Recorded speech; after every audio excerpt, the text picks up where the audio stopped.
Alam mo ba ang isa sa pinakamakapangyarihang salita na dapat alam mo para magtagumpay ang isang tao? Ito ay tinatawag nila na panindigan.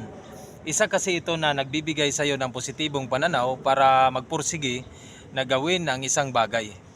Tulad ng pag-iisip ng mga negatibong bagay na direktang nakakaapekto kung paano mo tinitingnan ang mga bagay o sitwasyon.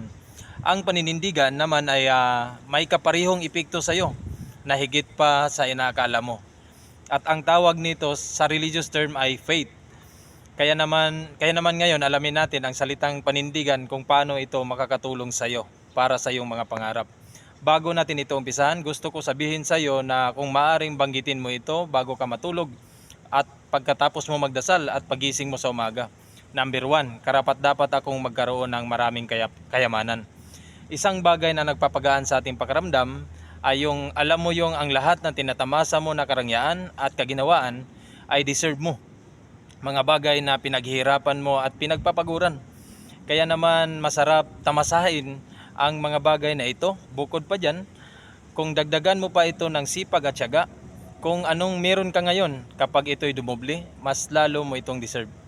Number 2, may kalayaan sa pananalapi o may financial freedom. Ito yung mga bagay na dapat mong pagsisikapan kahit saan ka man makarating. Lahat tatahakin sa mabuting paraan at ilagay mo sa iyong isipan na kaya mo ito. At dahil dito, ito yung magtutulak sa iyong sarili para pagigihan mo pa at magsusumikap ka pa ng mabuti para maabot mo ang iyong mga pangarap. Number 3, madali lang ako maghahanap ng pera. Ilang bisis ka na ba nakatawid sa kahirapan na walang-wala ka? Ilang bisis ka na bang nagkaroon ng pera sa pagkakataon na hindi mo inaasahan? Ilang simpleng paglalakad mo na minsan siya pa ang dahilan na nagkapera ka. Lagi mong iisipin na madali mo lang hanapin ang pera para ma-attract mo ang positivity sa buhay. Number 4, kahit hindi pa dumating, magpapasalamat ka na. Matuto kang magpapasalamat sa mga bagay na dumating at hindi pa dumating sa buhay mo. Minsan kasi may dahilan lang ito. Ang pagpapasalamat kasi nagbibigay ito ng kasiyahan sa iyong sarili. At higit sa lahat, nagbibigay ito ng lakas para patuloy na pagtrabahuan ang mga bagay na naumpisahan mo na. Number 5, ang aking buhay ay puno ng kasaganahan at ginhawa. Ulit-ulitin mo ito, sabihin sa sarili mo, kahit ang totoo wala ka pa naman talaga nito.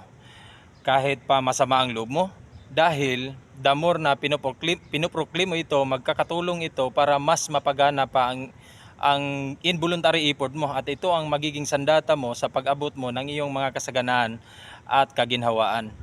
Number 6, ang pera ay ugat ng kabutihan at kapayapaan. Mali kasi ang naituro sa atin noon, money is the root of evil. Tanggalin mo na ito sa isipan mo, hindi ito totoo. Nagdudulot lang ito ng masama sa iyong isipan. Napapansin mo ba na karamihan sa mga gumagawa ng masama ay yung mga taong walang pera? At karamihan naman sa mga taong gumagawa ng mabuti ay yung mga taong may pera. Sila yung tumutulong sa mga mahihirap. Pwede mo lang sabihin ang isang bagay na root of evil kung hindi ito nagdudulot ng mabuti sa iyo. Panindigan mo na ang pera nagbibigay sa iyo ng kabutihan at kapayapaan. Maaring sa pamilya mo o ginagamit mo ang pera mo para buhayin sila. Number 7, masarap ang maging mayaman. Sino ba ang ayaw sa buhay mayaman? Yung may peace of mind ka dahil hindi ka naghihikaw sa pera. Ito ang gawin mong motivasyon sa sarili mo araw-araw. Masarap maging mayaman. Number 8, masaya ako kapag nakikita kong masaya ang pamilya ko.